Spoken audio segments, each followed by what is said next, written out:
akamwambia, kwani hamkusoma maandiko ya kwamba lile jiwe lililokuwa limekataliwa na wajenzi ndio sasa limekuwa jiwe la pembeni? Akawa anamaanisha kwamba mwanadamu anaweza kuwa na shingo ngumu, mwanadamu anaweza kukeuka neno la Mungu, lakini Mungu ni mwaminifu, kwa sababu neno linastahili kuhubiriwa kwa kila kilicho hai. Nasema ni neno la Mungu lihubiriwe. Bwana Yesu asifiwe sana. Ndio tunaona wakati mwingine tunaweza kutengeneza mikutano ya crusade, watu wakahubiriwa habari ya wokovu, ya kwamba ni siku za mwisho. Ndugu zangu, tubuni, maana hakuna wakati tena wa kucheza. Lakini wengine kwa sababu wana roho za ukatili ndani yao, wana roho za kuua, ndio wanawaona kwamba hawa wateule waliopakwa mafuta na Bwana wanafanya kazi ya sisi. Bwana Yesu asifiwe sana.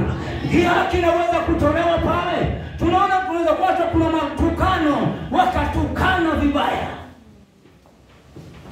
Lakini neno la Mungu ni nyundo, kisha ni upanga unaokata kuwili. Likinikata mimi na wewe nimekukata, likinigonga mimi na wewe nimekugonga. Sasa wakati ukafika, kwa sababu Bwana Yesu anahitaji kuona matunda ndani yako. Inafika wakati ya kwamba unakeuka, maana malengo ya Mungu kumuumba mwanadamu ilikuwa ni kumwabudu yeye na kutenda kazi yake. Lakini tunaona mwanadamu amepotea na dunia, na anaacha maagizo ya Mungu na kufuata mambo yake. Amen. Bwana Yesu asifiwe sana. Lakini Mungu ni mwaminifu, na ana haja na sisi tutende kazi yake. Amen. Hukuokolewa kwa bahati mbaya, umeokolewa kwa sababu yuko na ndani pamoja nawe. Ndipo sasa wakati unaomba toba, unasema ya kwamba kuanzia leo na mkataa shetani pamoja na kazi zake zote. Niko tayari, utanituma. Iwapo ni usiku nitakuwa tayari, iwapo ni mchana nitakuwa tayari, iwapo ni wakati wa giza nitakuwa tayari kuitenda kazi yako. Bwana Yesu asifiwe sana.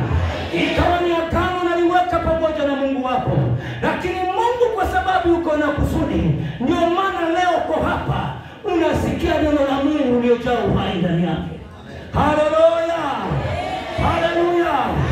Lakini maandiko yananena wazi ya kwamba wakati huyu bwana mwenye shamba alipokuwa amekasirika na kuwamaliza vibaya wale watu, akasema ya kwamba taifa lile ambalo litakuwa halitoe matunda ataweza kulichukua na alipeleke kwa taifa lingine ambalo litakuwa liko tayari kuzaa matunda kwa wakati wake.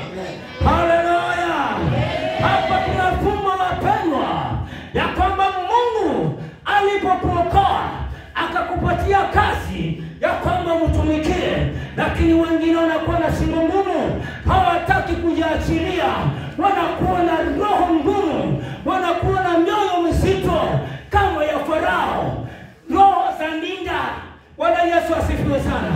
Lakini Mungu ni mwaminifu, maana anasema ya kwamba kama wewe hutakubali ama hutaweza kujitoa kumtumikia Bwana, atachukua mtu mwingine amuinue pale, na awe ataweza kuifanya hiyo kazi na iendelee kwa jina la Bwana.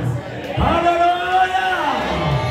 Atainua mtu mwingine na mpandishe, maana ndani yake ameona kwamba hapa kuna mtu ambaye anaweza kuifanya hiyo kazi na matunda yadhihirike waziwazi.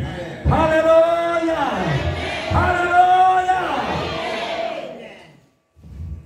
Akapeana mfano mwingine wa kama fumbo, akasema ya kwamba mtu yoyote anapoanguka juu ya mahali fulani huunjika vipande vipande.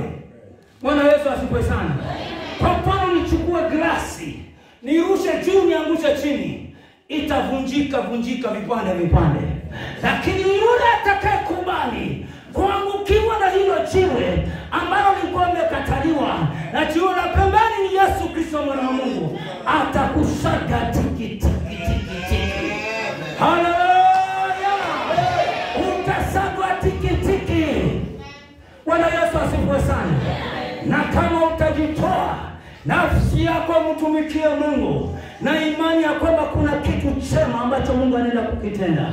Hutabaki vile ulivyo. Ni lazima kutakuwa na ukarabati. Lazima kutakuwa na discipline ya hali ya juu. Ni kwa sababu moyo wako hujajiachilia. Amen. Haleluya. Haleluya. Kuna maana kwamba kanisa lazima lisonge mbele. Lakini kanisa kusonga mbele si mpaka uwe umekubali, mmemruhusu Yesu Kristo amekusaga tiki. Amen. Haleluya. Kazi itakuwa rahisi kwa mtumishi wa Mungu. Bwana Yesu asifiwe sana. Kazi haitakuwa ngumu. Maana kama ni wakati wa kuomba watu wanamlilia Mungu. Kama ni wakati wa kwenda mbele za Bwana watu wanamuomba Mungu. Bwana Yesu asifiwe sana. Ni kwa sababu umekubali kuangukiwa na jiwe. Bwana Yesu asifiwe sana. Tunaona nyumba nyingi hazina amani kwa sababu wamekataa kumruhusu Kristo aingie katika nyumba zao na asake tikitiki ili amani ipatikane. Bwana Yesu asifiwe sana. Tunaona wababa wengi wameweza kupotea na ulimwengu kwa sababu hawajapeana maisha yao, hawajapeana kwa Kristo Yesu ambaye ndio jiwe la pembeni, ni msage tikitiki. Amen. Bwana Yesu asifiwe sana. Ndio maana tunaona kwamba wakati mwingine kuna kuwa na utetesi hivi, ndoa yangu iko hivi, maisha yangu yako hivi. Ni kwa sababu hujachukua nafasi ya kuruhusu Yesu Kristo mwana wa Mungu ndani yako akusage tikitiki. Bwana Yesu asifiwe sana. Ikiwa ni shirika, watu watakuwa tayari kwenda ushirikani. Ikiwa ni ibada, badala ya kwamba pengine kuwa na ibada moja ya saa 4 saa 5, watu wanakuwa na ibada karibu 2. Asubuhi kuna ibada ya watoto, ikimalizika kuna ibada ya watu wazima, na watu wanaendelea kwa sababu wamejiachilia. Na Yesu Kristo mwana wa Mungu ameweza kuingia kati ya maisha yao na amewasaga tikitiki. Haleluya. Haleluya. Ni wangapi ambao wanataka maisha yao yawe yatarekebishika? Ni wangapi ambao watasema hapa Pingilikani mimi niko tayari, nataka Yesu Kristo Bwana jiwe la pembeni achukue nafasi ndani ya maisha yangu na nisage tikitiki. Haleluya. Na utakaposagwa tikitiki, mambo yatabadilika, mambo yataonekana wazi, watu wataombewa, watu wataponywa, huduma zitazidi, maana kuna watu waliokubali kusagwa tikitiki. Amen. Haleluya. Haleluya. Kakunda kana na yambo nyinji mondani ya kanisa, kakunda kana na masengenyo manji, masengenyo ganata ni kwa sababu ya ukala kuzanga kumruhusu Yesu Masihi na Mungu ambaye jiwe pembeni akurekebishe. Bwana Yesu asifiwe sana. Akikurekebisha unakala mtu wa maana sana. Amina. Kanisani utakuwa mhuduma mzuri. Iwapo ni msichana utakuwa msichana mzuri. Iwapo ni mvulana utakuwa mvulana mzuri. Iwapo ni baba utakuwa baba mzuri. Iwapo ni mama utakuwa mama mzuri, kwa sababu umechukua nafasi ukasema sasa nataka Mungu unifinyange vile unavyopenda. Bwana Yesu asifiwe sana. Maandiko yananena wazi kwamba yeye ni mfinyanzi. Wewe ni udongo tu. Utakapojiachilia na useme kwamba Yesu mwana wa Mungu, chukua nafasi ndani ya maisha yangu, nataka kufanyiwa ukarabati, nataka kuwa na discipline, utafanywa. Hata kama wewe una shingo ngumu, utakuja kucharagwa viboko hapa ambavyo ni Mungu mwenyewe anakutafuta ili umtumikie. Haleluya. Muna bahati kwa sababu kila jambo ambalo Mungu analiruhusu yuko na sababu nayo. Amen. Neno hili sijui kama ni nini, lakini usiku wa leo nimekosa usingizi kuanzia saa 5 na nikao niko macho kama natafakari hili neno mpaka mwisho wake nikaonyeshwa mahali nikaonyeshwa kwamba niko juu ya nyumba.